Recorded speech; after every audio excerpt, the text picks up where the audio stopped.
শুভ সকাল বন্ধুরা। তো সকাল সকাল রান্নাঘরে এসে রান্না চাপিয়ে দিয়েছি। তো আজকের ওয়েদার দেখতে পাচ্ছ, আজকে না কয়েকদিন ধরে বৃষ্টি বৃষ্টি শুধু বৃষ্টি হচ্ছে। তো সেই জন্য আজকে ভাবলাম খিচুড়ি আর পায়েস আর বেগুন ভাজা করি। তারপরে আমরা দুবেলা রেডি হয়ে গেছি। তো বিকেলের দিকে ওয়েদারটা একটু ভালোই ছিল। তো সেই জন্য ছেলেকে নিয়ে একটু যাচ্ছি সিসি2। তো সিসি2 পৌঁছে গেছি, দেখতেই পাচ্ছ পার্কিংয়ে আমরা পার্ক করে দিলাম বাইকটাকে। তারপরে আমরা ঢুকে পড়লাম সিসি2তে। তারপরে চিন্তা করলাম কি একটু চা খেয়ে নিই, কেন কি এত দূর ট্রাভেল করে এসেছি। তো চা খেয়ে নিই, তো মাইন্ডটা ফ্রেশ হয়ে যাবে। তারপরে দেখো সিসি2তে ঢুকতে না ঢুকতে ছেলে দৌড়াদৌড়ি ঝাপাঝাপি শুরু হয়ে গেছে। তারপরে আমরা এগোচ্ছি চায়ের জন্যে। তো চায়ের দিকে এগোচ্ছি চা খাবো বলে। তো দেখো বেশ অনেকেই বেরিয়েছে আজকে, কারণ কি আজকে একটু বৃষ্টিটা কমই ছিল বিকেলের দিকে। তো তারপরে আমরা চাটা খেয়ে তারপরে আবার যাওয়ার ইচ্ছে আছে ম্যাক্সে। তো ম্যাক্সে দেখি যদি কিছু ভালো কিছু পাই তাহলে একটু শপিং টপিং করবো।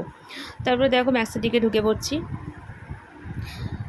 তারপরে ম্যাক্স থেকে বেরিয়ে আমরা একটু ওপরে যাচ্ছি ছেলেকে নিয়ে, ওকে একটু এদিক ওদিক ঘোরাচ্ছি দেখাচ্ছি। তো তারপরে গেলাম KFCতে। তো ভাবলাম একটু পেট পুজো করা যাক, ছেলেরও খিদে পেয়ে গেছে, বিকেল হয়ে গেছে। তো ওর ফ্রাইড জিনিস খুবই ভালো লাগে, ফ্রেঞ্চ ফ্রাই, তারপরে চিকেন ফ্রাইড। তো ওর জন্যে বিশেষ করে এখানে এসছিলাম। তো সেটাই ও খাচ্ছে, এখন খাবে।